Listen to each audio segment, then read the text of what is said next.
Hello dear students, so good morning all of you. আজকে নতুন একটা ভিডিও নিয়ে আমরা চলে এলাম। আমাদের দেখেছিলে তোমরা যে আগের একটা ভিডিওতে আমরা শেষ করেছিলাম মাই ডিয়ার টিস দিয়ে শেষ করেছিলাম। তো পরবর্তী নেক্সট ভিডিওতে আমি বলেছিলাম যে গ্লুকোমাটা শেষ করব।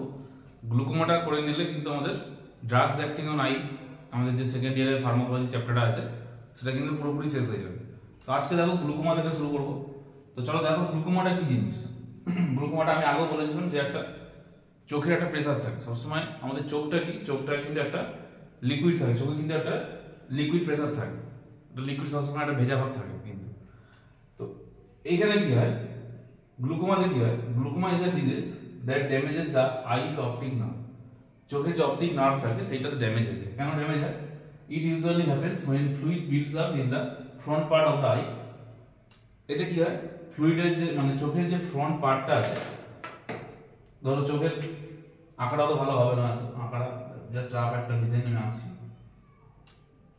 এখানে লেন্স থাকে,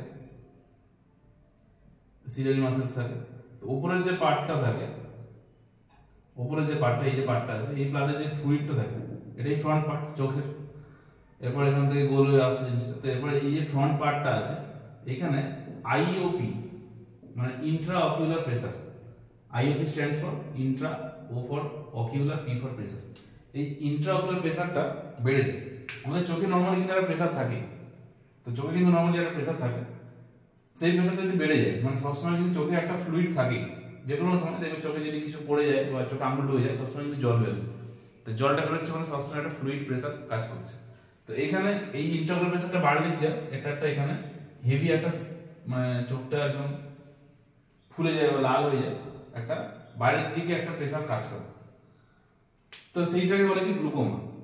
এটা বিভিন্ন রকমের কারণে হতে পারে, কখনো কোনো ওষুধ বা কোনো চোখের ড্রপ দীর্ঘদিন ধরে দেওয়ার ফলে, বা কোনো রকমের কোনো ওষুধ অনেকদিন ধরে নেওয়ার ফলে, বা কোনো ওষুধের সাইড এফেক্ট হতে পারে, বা অ্যালার্জি থেকে হতে পারে, অনেক রকমের কারণ হতে পারে। ঠিক আছে, তো এটা হলো মেন জিনিস। তাহলে গ্লুকোমা কি বলছে, glaucoma is a disease that damages the eyes optic nerve. It usually happens when fluid builds up in the front part of the eye. ঠিক আছে, only the front part of the eye. চোখের কিন্তু front part, চোখের এটা মনে রাখতে হবে, চোখের যে সামনের পার্টটা আছে। This extra fluid increases the pressure of this I, damaging the optic nerve. এই যে এক্সট্রা প্রেসারটা যেটা তৈরি হলো, ইন্ট্রাঅকুলার প্রেসার, সেইটাই হচ্ছে আমাদের চোখটাকে, অপটিক যে নার্ভ থাকে সেই অপটিক নার্ভটাকে ড্যামেজ করে দেবে। আচ্ছা, এবার আছে ক্লাসিফিকেশন, কোন কোন ড্রাগ ইউজ করা হয়। প্রথমে যাবো বিটা অ্যাড্রেনার্জিক ব্লকার্স, তার মধ্যে আছে টিমোলোল, বিটাক্সোলোল, কার্ডিলোল। তো আমাদের এক একটা ক্লাস নিয়ে এক একটা ড্রাগ নিয়ে আলোচনা করতে হবে। তো আমি টিমোলোল নিয়ে আলোচনা করবো এখানে। তো তার আগে ক্লাসিফিকেশনটা আছে দেখলাম, আলফা অ্যাড্রেনার্জিক অ্যাগনিস্ট, ডিপি ভেফ্রিন, আর আছে কি ব্রিমোনিডিন। তারপরে আছে প্রোস্টাগ্ল্যান্ডিন অ্যানালগাস, ল্যাটানোপ্রোস্ট আর কি ট্রেভোপ্রোস্ট। তারপরে কার্বনিক অ্যানাইড্রেজ ইনহিবিটরস, ডরজোলামাইড, ব্রিনজোলামাইড। আর আছে কি মায়োটিক্স, পিলোকার্বিন, ফাইসোস্টিকমিন। এখানে আরো দু তিনটে করে एग्जांपल হয়, আমি আর বেশি দিইনি, দুটো করে তিনটে করে লিখলি, দুটো করে লিখলেই এনাফ, আর লাগে না। আচ্ছা, এবার দেখো টিমোলোল নিয়ে আলোচনা করতে হবে। তো টিমোলোল হচ্ছে one of the main drug for the glaucoma. গ্লুকোমার one of the main drug of choice যদি বলা যায় তাহলে হচ্ছে টিমোলোল। তো টিমোলোল কি, timolol is a non selective beta adrenergic blockers. তো আমি তো মুখস্থ করবো, তার আগে একটা এখানে টার্ম এসেছে, এই টার্মটার মানে কি, what do you mean by the non selective beta adrenergic blockers. এটা নতুন জিনিস, এটা বিশাল বড় নাম। আচ্ছা, এটা একটা ক্লাসের ড্রাগ, মানে এটা একটা ক্লাস, মানে একটা ড্রাগ, সেটা আমি আসছি পরে, আগে ডেফিনেশন দেখলাম। তাহলে timolol is a non selective beta blockers used in the treatment of elevated intraocular pressure in ocular hypertension. Ocular hypertension আর গ্লুকোমা। তো টিমোলোল হচ্ছে একটা এমন drug, non selective beta adrenergic drug, যেটা ইউজ করা হয় এলিভেটেড ইন্ট্রাঅকুলার প্রেসার। এলিভেট কথার মানে কি, বেড়ে যাওয়া। ঠিক আছে, যে ইন্ট্রাঅকুলার প্রেসারটা বেড়ে গেছে সেখানে কাজ করে। ইন অকিউলার হাইপারটেনশন আর গ্লুকোমা, হাইপারটেনশন বলা হয় অথবা গ্লুকোমা বলা হয়। এখানে হাইপারটেনশন মানে কিন্তু চোখের প্রেসারের কথা বলা হচ্ছে, এখানে কিন্তু ওই হাইপারটেনশন না। এখানে হাইপারটেনশনের কথা মানে কিন্তু আলাদা, এটা কিন্তু পুরোপুরি চোখের উপর নির্ভর করছে। তো এখানে এটাকে হাইপারটেনশন বলা অথবা গ্লুকোমা বলা। আর কি করে, lowering high pressure inside the eye, সেই একই জিনিস ব্রিফলি লেখা আছে, প্রেসারটা কমিয়ে দেয়। The eye helps to prevent blindness, সাহায্য করে কিসে, ব্লাইন্ডনেস কমাতে সাহায্য করে, ব্লাইন্ডনেসকে প্রিভেন্ট করতে। Decreasing the amount of fluid within the body. আর কি করে, আমাদের যে এই যে ফ্লুইডটা আছে যেটা বললাম ইন্ট্রাঅকুলার প্রেসার যেটা আইওপি যেটা বেড়ে গেছিল, মানে যে ফ্লুইডটা ইনক্রিজ হয়ে গেছিল সেইটাকে কমাতে সাহায্য করে। এবার নতুন যে টার্মটা আসছে সেটা হচ্ছে নন সিলেক্টিভ বিটা অ্যাড্রেনার্জিক ব্লকার্স, হচ্ছে এমন ধরনের মেডিকেশন, এমন ধরনের মেডিসিন, এই এই বিটা অ্যাড্রেনার্জিক ব্লকার্স আমাদের বেসিক্যালি একটা রিসেপ্টর, ঠিক আছে, এটা কিন্তু একটা রিসেপ্টর এই বিটা অ্যাড্রেনার্জিক ব্লকার্স। তো এই বিটা অ্যাড্রেনার্জিক রিসেপ্টর যেটা সেটা দু রকমের হয়, একটা বিটা 1, একটা হচ্ছে বিটা 2। বিটা 1 বিটা 2 দু রকমের রিসেপ্টর হয়। তো কিছু ড্রাগ আছে যারা কি করে এই বিটা 1 বিটা 2 দুটো রিসেপ্টর আছে। আমি আগে বলেছি রিসেপ্টর কি জিনিস, যে রিসেপ্টর মানে একটা বাইন্ডিং সাইট যেখানে এসে মেডিকেশন বা মেডিসিনটা এসে অ্যাটাচড হবে, তারপরে তার অ্যাক্টিভিটিস শো করতে পারবে। তো এইরকম দুটো রিসেপ্টর হয় বিটা 1 বিটা 2। সেটা কি যে সমস্ত ড্রাগগুলো এসে ওই দুটো রিসেপ্টরকে বন্ধ করে দিচ্ছে তাদের অ্যাকশনটাকে, সেটা কি বলা হয় নন সিলেক্টিভ বিটা অ্যাড্রেনার্জিক ব্লকার্স। এটা ডিটেইলসে আমি এটা আলোচনা করব, এখন জাস্ট এটা জেনে রাখো যে রিসেপ্টর এই বিটা অ্যাড্রেনার্জিক ব্লকার্সের বিটা অ্যাড্রেনার্জিক রিসেপ্টর দু রকমের হয়, বিটা 1 বিটা 2। তো যে সমস্ত ড্রাগগুলো এই দুটো রিসেপ্টরের উপর কাজ করছে বা দুটোকে ব্লক করে দিচ্ছে সেগুলো কি বলা হয় কি নন সিলেক্টিভ বিটা অ্যাড্রেনার্জিক ব্লকার্স, আর কিছু না।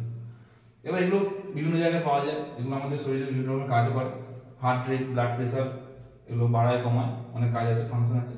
এগুলো আমাদের বিভিন্ন রকমের স্মুথ মাসেল বলো, smooth muscle, lungs, heart, kidney সব জায়গাতে পাওয়া যায়।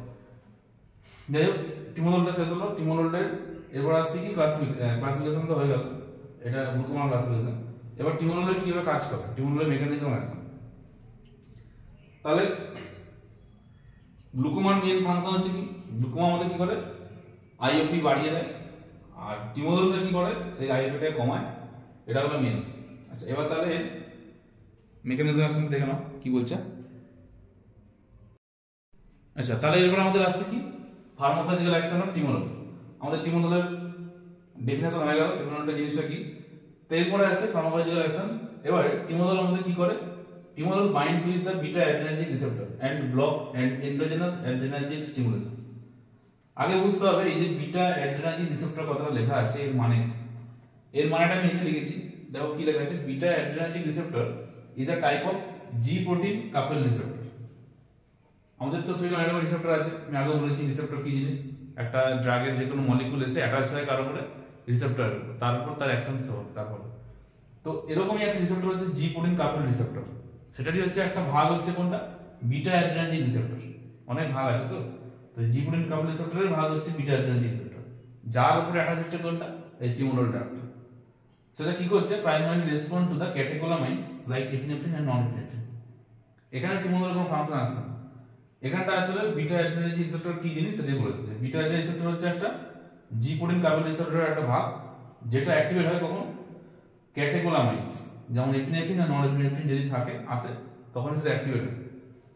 এরকম ধরনের ওষুধ যদি আসে, এরকম ধরনের ড্রাগ মলিকুল যদি আসে তখন এটা অ্যাক্টিভেট হয়, তাছাড়া অ্যাক্টিভেট হয় না। যেমন আমাদের আগেও একটা ছিল নিউরোট্রান্সমিটার, নিউরোট্রান্সমিটার আমাদের ছিল অ্যাসিটাইল কি ছিল এটা অ্যাসিটাইলকোলিন, ঠিক আছে। সেই অ্যাসিটাইলকোলিন কিছু এরকম রিসেপ্টর ছিল, সেই রকম রিসেপ্টর উপর গিয়ে অ্যাটাচ হবে, তারপরে তার ফাংশনটা শো হতো।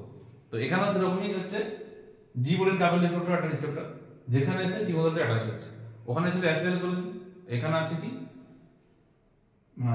এপিনেফ্রিন নন এপিনেফ্রিন, আলাদা কিন্তু এই দুটো কি, এই দুটো হচ্ছে একটা ক্যাটেকোলামাইন্স। যাই হোক, এবারে যখন অ্যাটাচড হয়ে গেল তখন কি হচ্ছে, এটা প্রিভেন্ট করছে কি production of the aqueous humour. Aqueous humour মানে আমাদের যে চোখের যে দু রকমের হিউমার থাকে, অ্যাকুয়াস হিউমার আর হচ্ছে ভিট্রিয়াস হিউমার। তো এই যে অ্যাকুয়াস হিউমার আছে এটি আমাদের কি করে ইন্ট্রাঅকুলার প্রেসার যেটা আছে সেটাকে বাড়িয়ে দেয়, তো সেইটাকে কি করে প্রিভেন্ট করে দেয়, প্রোডাকশনটাকে কমিয়ে দেয়। প্রোডাকশনটা কমিয়ে দিলেই আমাদের কি হবে, lowers the ocular pressure inside the eye, আমরা আইওপি যেটা বলেছিলাম ইন্ট্রাঅকুলার প্রেসারটা কি হবে কম তৈরি হবে, কম তৈরি হলেই সেটা কি হবে আস্তে আস্তে গ্লুকোমাটাকে ঠিক করে দেবে। তাহলে মেইন অ্যাকশন হচ্ছে টিমোডলের হচ্ছে এটা কি বাইন্ড করে কোথায় বিটা অ্যাড্রেনার্জিক রিসেপ্টরের উপরে, আর ব্লক করে দেয় কোনটাকে অ্যাড্রেনার্জিক স্টিমুলেশন বা এন্ডোজেনাস অ্যাড্রেনার্জিক স্টিমুলেশন, আর কি করে অ্যাকুয়াস হিউমারের প্রোডাকশনটাকে বন্ধ করে দেয়। আচ্ছা, এবার হচ্ছে ইন্ডিকেশন, কোথায় কোথায় ইউজ করবো আমরা, use for the treatment of increased intraocular pressure, ওখানে তো ইউজ করতে হবে। হাইপারটেনশন আর open angle glaucoma, oral form of this drug is used to treat the high blood pressure.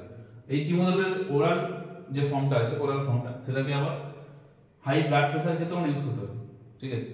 আর একটা মানে দিক আছে, আরেকটা কাজ ইউজ করা যায় কোথায়, also use for the migraine headache, migraine হেডেকের ক্ষেত্রেও ইউজ করা যায়।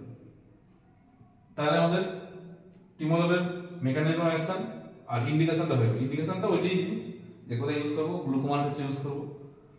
আর কন্ট্রা ইন্ডিকেশনে কি বলছে, over active thyroid gland, over active thyroid গ্ল্যান্ডের ক্ষেত্রে কিন্তু ইউজ করা যাবে না।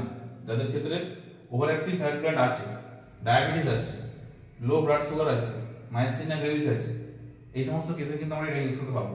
আর কি কমপ্লিট হার্ট ব্লক, যাদের ক্ষেত্রে কমপ্লিট হার্ট ব্লক বা পার্সিয়াল হার্ট ব্লক আছে, কি সাইনাস রেডিকার্ডিয়া, হার্টের বিভিন্ন রকমের প্রবলেম আছে, তো সেই ক্ষেত্রে কিন্তু আমরা এই ড্রাগটা ইউজ করতে পারবো না। কারণ কি এখানে প্রথমে কিন্তু বলে দিচ্ছে এটা কি করে, lowers the ocular pressure inside the eye, আরো কি করে হার্টের যে অ্যাকশনটাকে সেটাকে কিন্তু একটুখানি কমায়, ব্লক করে। তা এই যদি মানে আগে থেকে যদি হার্ট ব্লকেজ থাকে, তারপর যদি হার্টটাকে আবার ব্লক করার চেষ্টা করে, তখন তো সে লোকটা মারাই যাবে বলতে গেলে। যেহেতু এখানে কি করে বলেছে use to treat the high blood pressure. তাহলে আমাদের যে টিমোলল ছিল, টিমোলল আমাদের এখানে শেষ হয়ে গেল। এরপর আমাদের যেটা আসবে টিমোললের পরে, টিমোললটা পার্ট শেষ মানে হচ্ছে এটা কিন্তু আমাদের ড্রাগস অ্যাক্টিং অন আই, মানে চোখের উপর যে সমস্ত ড্রাগগুলো কাজ করে তাদের যে মেকানিজম অ্যাকশন বলো যাই বলো না কেন সবগুলো শেষ হয়ে গেল। তার মধ্যে মেন ড্রাগ দুটো ছিল অ্যাট্রোপিন আর হচ্ছে এই টিমোলল, এই দুটো। আজকে আমাদের এখানে শেষ করলাম, পরবর্তী ক্লাসে নতুন ভিডিও নিয়ে আসবো। আর ড্রাগস অ্যাক্টিং অন আই কিন্তু একটা ইম্পর্টেন্ট চ্যাপ্টার, ভালো করে পড়ো। ভালো করে জিনিসটা আগে বুঝতে হবে যে মেকানিজম অ্যাকশনটা কি বলতে চাইছে, যে কোনটার উপর ব্লক করে আর কোন কোন নিউরোট্রান্সমিটার বলো কোন কোন ক্যাটেকোলামাইন্সের উপর কাজ করে, জিনিসটাকে বন্ধ করে। আজকে আমরা শেষ করলাম। Good night.